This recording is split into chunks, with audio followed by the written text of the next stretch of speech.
You are on crazy HOA life. The tow hook was inches away. The management lobby doors swung open, and Karen screamed that I was not allowed to request records without her permission. I held my phone up, already recording, and watched her face change when she realized the camera was running. "You are about to get posted in the notices," she said, jabbing her finger toward my chest without touching me. I did not move. I checked my watch because my attorney needed one more document today, and the HOA was stalling to run out the clock. Lisa Moore was the treasurer of the Commons at Maplewood Homeowners Association in Chicago, Illinois, and she had just made a massive mistake in front of the management company staff.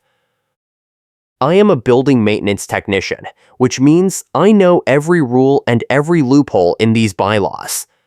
I live here because I needed something stable after my mom passed last year, and the last thing I could handle was another layer of chaos. But a neighbor quietly told me a prior homeowner fought the HOA and then moved suddenly, and when I looked into it, the cold case opened right back up and targeted me. Lisa stepped closer, holding a laminated policy sheet in one hand and waving it like a weapon. "I do not need your explanation. I need your payment," she said, her voice echoing off the tile floor. The management staff behind the desk exchanged glances. I kept the phone steady. I had requested access to the portal audit logs 3 times in writing, and every time, my uploads mysteriously failed right when the deadline hit. Now I was standing here asking for paper copies, and Lisa was treating it like I had demanded state secrets. A maintenance worker in a reflective vest stood near the bulletin board, watching silently. The wind outside picked up, and a gust whipped through the open doors, scattering loose papers across the lobby floor. Lisa did not break eye contact. She pulled a small handheld stamp from her jacket pocket and slammed it onto a blank notice form on the counter, filling in my unit number by hand in the blank spaces. The stamp made a sharp crack against the wood. "This is your final courtesy warning," she said. "You have 72 hours to comply with the reinspection fee, or I file the lien paperwork." I said, "What reinspection? I passed the original inspection 2 weeks ago." Lisa smiled, the kind that does not reach the eyes. "The vendor flagged a secondary concern. You need a follow-up. That is another $200, plus the admin fee." I pulled my own copy of the inspection report from my jacket and held it up. "It says here the unit passed with no deficiencies." She did not even glance at it. "That was the preliminary report. The final report is not available yet."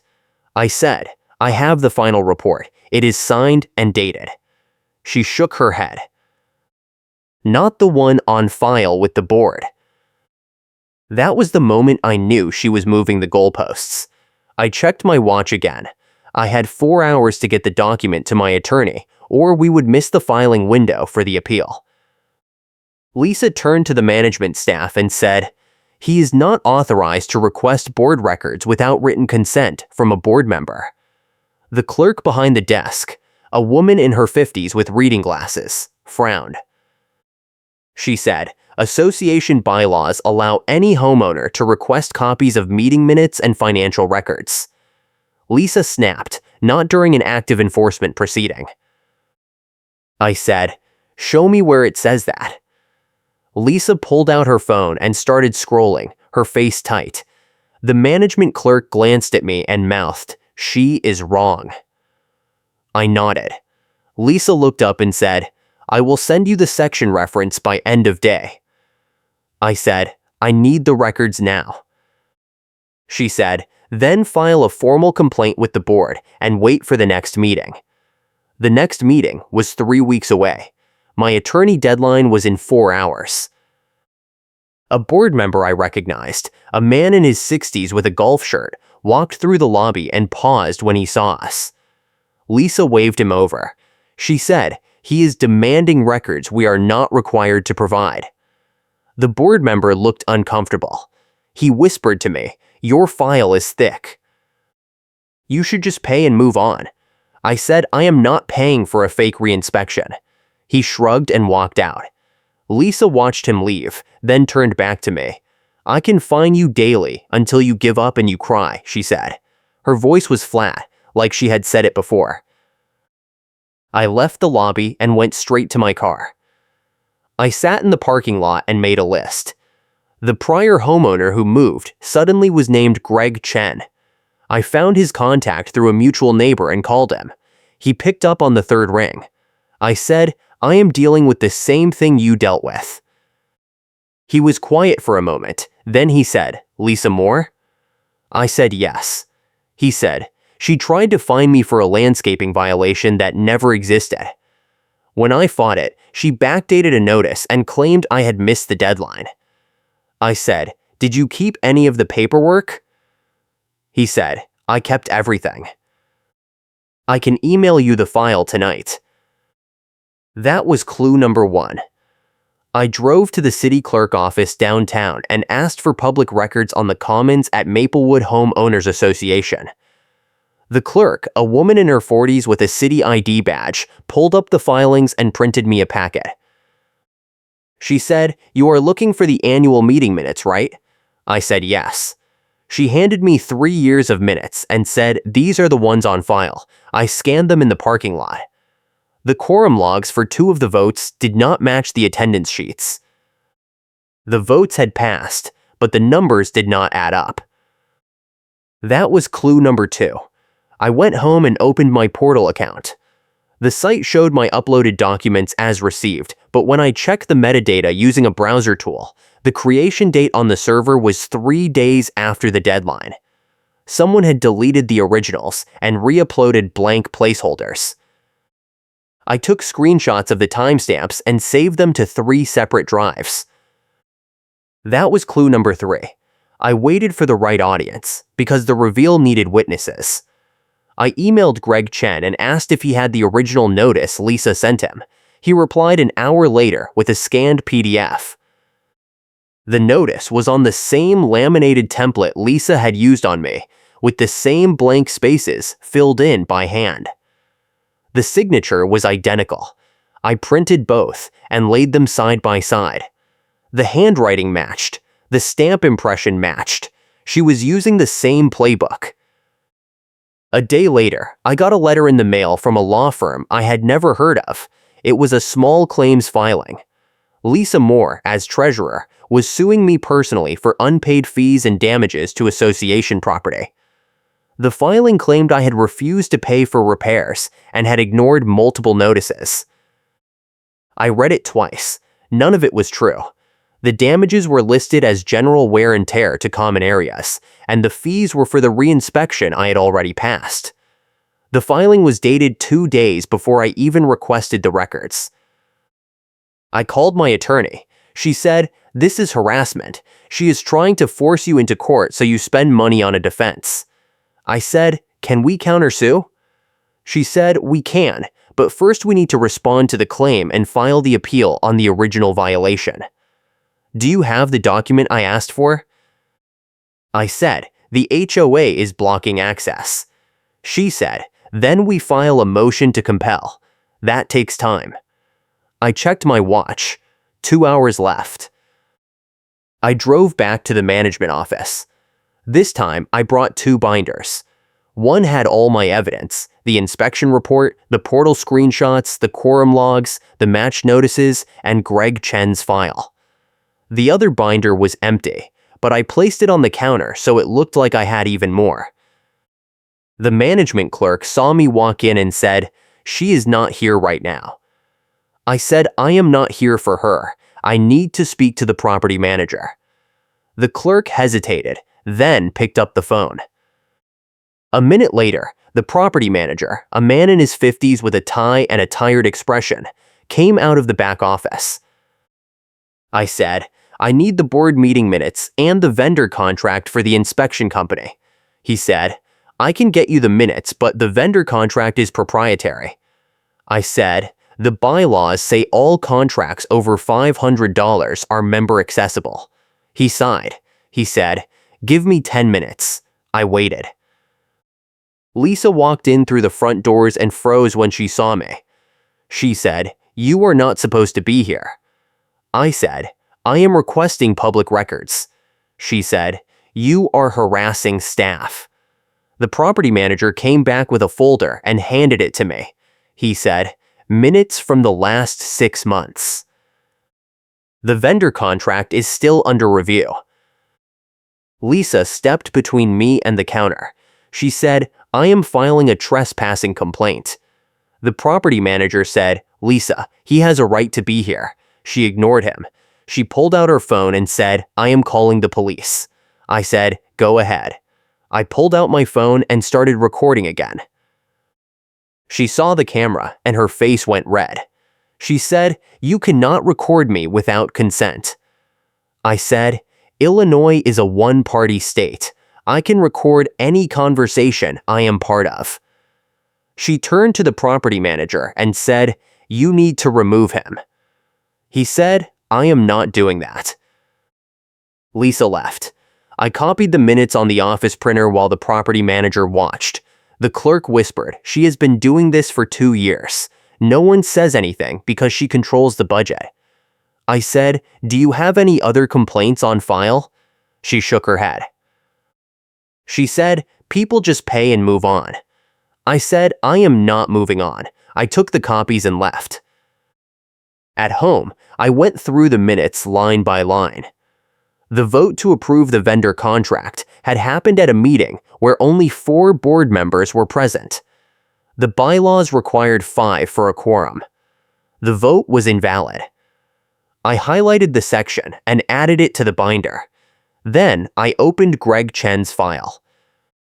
He had kept a copy of an email Lisa sent to his landscaping vendor, pretending to be the board secretary, asking the vendor to write up a violation report.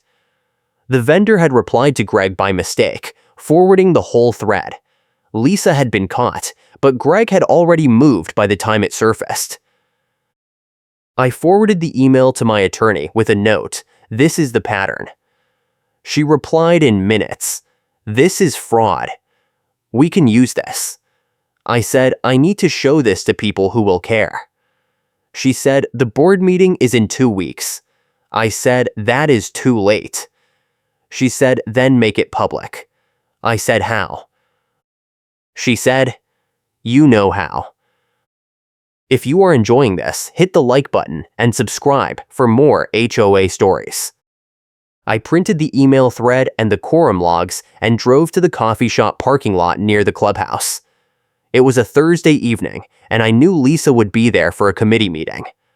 I parked where I could see the clubhouse entrance and waited. At 6:45, Lisa walked out with 2 other board members. I got out of my car and walked toward them, holding the printed email in one hand and my phone in the other. I said, "Lisa, I need to talk to you." She saw me and her face changed. She said, "You need to leave." I said, "I have something you should see." She tried to walk past me, but I stepped into her path and held up the email. I said, "You sent this to Greg Chen's vendor. You pretended to be the board secretary." She looked at the page and her expression went blank. One of the board members, a woman in her 60s, said, "What is he talking about?" I handed her the page. She read it, then looked at Lisa. She said, "Did you send this?" Lisa said, "That is out of context." I said, "The vendor forwarded the whole thread. It is not out of context." The second board member, a man in his 70s, said, "If this is real, we have a problem." Lisa said, "He is making things up because he does not want to pay his fees." I said, "I passed the inspection. The vendor confirmed it in writing." She said, "The vendor made an error." I said, "Then why did you email them asking for a violation report before the inspection even happened?" She did not answer. The woman board member said, "We need to see the full file." I said, "I have it in my car." I walked back and grabbed the binder. I opened it on the hood of my car and showed them the portal audit log screenshots, the quorum mismatches, the matched notice templates, and the vendor email. The man board member said, "This is serious. Lisa said, "He doctored those." I said, "The metadata is public record. You can verify it yourself." The woman board member said, "We are calling an emergency meeting." Lisa said, "You cannot do that without board approval." The man said, "We have 2 board members right here. That is enough to call a meeting under the bylaws." Lisa tried to leave, but the woman board member said, "You are not going anywhere until we sort this out." Lisa said, "I do not have to stay." The man said, "If you leave, we are voting to suspend you pending an investigation." Lisa stopped. She said, "You do not have the authority." He said, "Actually, we do." Section 12, subsection C. I looked it up after the last board fight. They called the other board members. Within 20 minutes, 3 more arrived. We moved into the clubhouse meeting room. I sat at the table with my binder open. Lisa sat at the opposite end, her arms crossed. The board president, a man in his 50s, said, "Walk us through what you have." I started with the inspection. I showed the past report, then the fake reinspection demand. I showed the portal audit logs proving my documents were deleted after submission. I showed the quorum logs proving the vendor vote was invalid. I showed the matched notices proving Lisa was using the same tactics on multiple homeowners. Then I played the vendor email thread on my phone speaker outside the clubhouse so neighbors walking by could hear it in real time. Lisa tried to cut me off. She said, "This is a private meeting." The board president said, "You made it public when you started fabricating violations." I played the email. Lisa's voice was on the recording, clear and unmistakable, asking the vendor to write up a violation for landscaping work that had not happened yet. The room went silent. The woman board member said, "How many other homeowners did you do this to?" Lisa said, "I was enforcing the rules." The man board member said, "You were inventing the rules." The board president said, "We are suspending you effective immediately." Lisa stood up. She said, "You cannot do this." He said, "We just did." She said, "I will sue the association." He said, "Go ahead. We have insurance for that." Lisa left the room. I heard her car start in the parking lot and drive away. The board president turned to me and said, "What do you want?"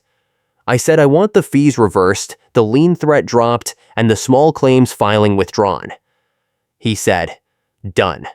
What else?" I said, "I want the vendor contract voided and a new inspection process." He nodded. He said, "We will put it to a vote next week." I said, "And I want the bylaws amended so residents cannot be railroaded like this again." He said, "We will draft a proposal." The next day, I got an email from the property manager. The reinspection fee had been removed from my account. The lien paperwork had been voided. The small claims filing had been withdrawn by Lisa's attorney, who had apparently dropped her as a client once he saw the evidence. My attorney called and said, "You did it." I said, "It is not over yet." She said, "What else do you need?" I said, "I want the board to read a retraction letter at the next meeting."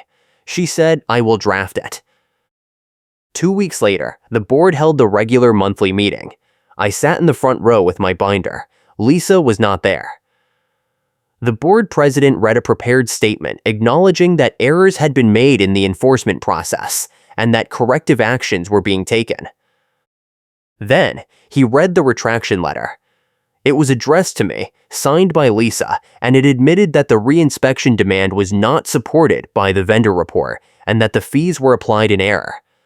The room reacted with murmurs, and a few people clapped. After the meeting, 3 neighbors came up to me.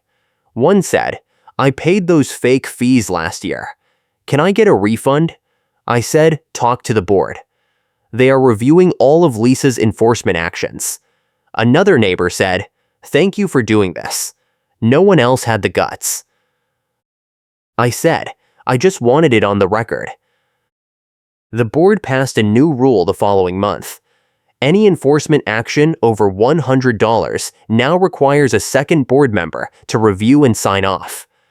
Any fee dispute goes to a neutral third-party arbitrator before a lien can be filed. The vendor contract was voided and put out for rebid with a transparent process. Lisa resigned from the board entirely a week after the meeting, and I heard from the property manager that she was planning to sell her unit and move. A month later, I got a call from the city clerk. She said, "I saw your case in the news. A local blog had picked up the story and run a piece on HOA fraud." She said, "I want you to know there are 2 other associations in the area with similar complaints. I am opening a review." I said, "Let me know if you need anything." She said, "You already gave me everything I needed." I ran into Greg Chen at a coffee shop downtown. He said, "I heard what you did. I wish I had stayed and fought." I said, "You did what you had to do." He said, "At least someone finally stopped her." I said, "It should not have taken this long." He agreed. The HOA held an election 6 months later, and the entire board turned over. The new president was the woman board member who had called the emergency meeting. She asked me to join the compliance committee. I said no. I told her I had done my part, and I needed to focus on keeping my own life stable. She understood. I kept the binder on a shelf in my closet. Every few months, someone would reach out and ask for advice on fighting their own HOA. I would walk them through the process, document everything, get the bylaws, check the quorum, find the pattern, go public when you have proof. Most people thanked me and then paid the fee anyway. A few fought and won. I think about my mom sometimes. She always said, "Do not let people push you around just because they have a title." I wish she could have seen me stand up in that meeting and make them read the letter out loud. I think she would have been proud. One afternoon, I was fixing a leaky faucet in a neighbor's unit when she said, "You are the guy who took down the treasurer, right?" I said, "I just held her accountable." She said, "I heard she tried to do the same thing to someone in Building C last year." I said, "That does not surprise me." She said, "They just paid." I said, "A lot of people do." She said, "I am glad you did not." The new board published the vendor contract online for the first time. It was a simple 1-page agreement with clear terms and no hidden fees.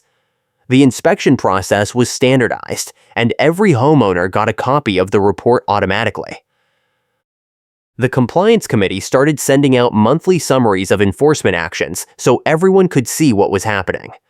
It was not perfect, but it was better. I got one more message from Lisa. It was a text from an unknown number. It said, "You ruined my reputation." I did not reply. A week later, the number was disconnected. I never heard from her again. The thing about HOA fights is that most people do not win because they do not have the time, the money, or the energy to fight. They just want to live their lives. Lisa knew that, and she used it. She counted on people being too tired or too scared to push back. But I was not tired, and I was not scared. I was angry, and I had a dead mother who taught me not to let people walk over me. That made all the difference. The first time I saw the new board president at the mailbox cluster, she said, "We are getting audited by the state." I said, "Good." She said, "It is because of your complaint." I said, "That is the point." She said, "Some people are mad about the extra scrutiny." I said, "Some people should have been following the rules in the first place." She nodded. She said, "You are not wrong." I started sleeping better after the meeting. The weight of the case had been sitting on my chest for months, and once it was resolved, I realized how much space it had taken up. I went back to work, fixed things, kept my head down. The new rules meant fewer late-night calls from panicked neighbors asking me to help them decode a violation notice. That was a relief. One night, I was walking past the clubhouse and saw the light on in the meeting room. I looked through the window. The new board was sitting around the table with file boxes stacked in the center. They were going through old records, checking for other cases like mine. I did not go in. I just kept walking. They were doing the work now. That was their job. The state auditor showed up 3 months later. I was not there, but the property manager told me they spent 2 days going through files. They found irregularities in 3 other vendor contracts and a dozen enforcement actions that did not follow procedure. The board had to issue refunds to 7 homeowners, including the neighbor from Building C. The auditor also recommended the association adopt a formal records retention policy and a complaint review process. The board voted it in the next week. I got a letter from the Illinois Attorney General's office 6 months after the meeting. They were investigating Lisa Moore for fraud related to her HOA activities. They wanted to interview me. I met with an investigator at a coffee shop downtown. He asked me to walk through the timeline, and I did. He asked if I had kept copies of everything. I said yes. He asked if I would testify if it went to trial. I said yes. He said, "You did the right thing." I said, "I just wanted it to stop." The case against Lisa took another year. I did not follow it closely. My attorney kept me updated. She said the state had enough evidence to file charges, but Lisa's defense attorney was negotiating a settlement. In the end, Lisa pled guilty to fraudulent misrepresentation and agreed to pay restitution to the affected homeowners. She also agreed to a permanent ban from serving on any HOA board in Illinois. The restitution came to about $8,000, split across 9 people. I got $600. It was not about the money. The local news picked up the story when the plea deal was announced. They called me for a comment.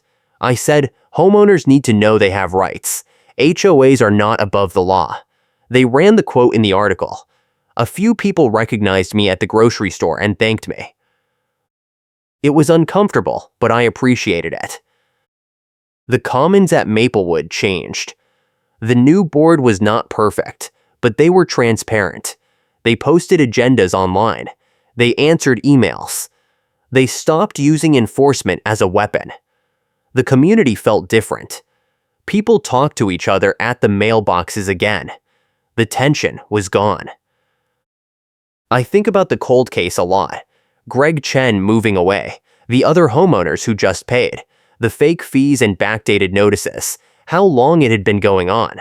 I wonder how many people Lisa bullied before someone finally said no. I wonder how many other HOAs are doing the same thing right now, and no one is stopping them. But I also think about the emergency meeting. The board president reading the retraction letter out loud. The neighbors clapping. The vendor contract getting voided. The rules changing so residents cannot be railroaded. That part feels good. That part feels like it mattered. A year after the case closed, I got a call from a homeowner in a different HOA across town. She said, "I heard what you did. I am dealing with something similar. Can you help?" I said, "What is happening?" She said, "The board is charging me for repairs I did not approve, and they are threatening a lien." I said, "Have you requested the vendor invoice?" She said, "They told me it is not available." I said, "That is not legal." I walked her through the process. I told her to request everything in writing, to check the bylaws for quorum requirements, to look for patterns in other enforcement actions. She said, "Thank you." I said, "Document everything." She said, "I will." I do not know if she won her case. She never called back. But I hope she did. I hope she stood up in a meeting and made them answer for it. I hope she did not just pay and move on. I still live at the Commons at Maplewood. My lease renewed twice. The place is quieter now. The board does not send out violation notices every week. The fees are predictable. The inspections are fair. It is not perfect, but it is livable. That is all I wanted. Sometimes I see the property manager in the hallway. He always nods at me. Once he said, "You changed this place." I said, "The board changed it."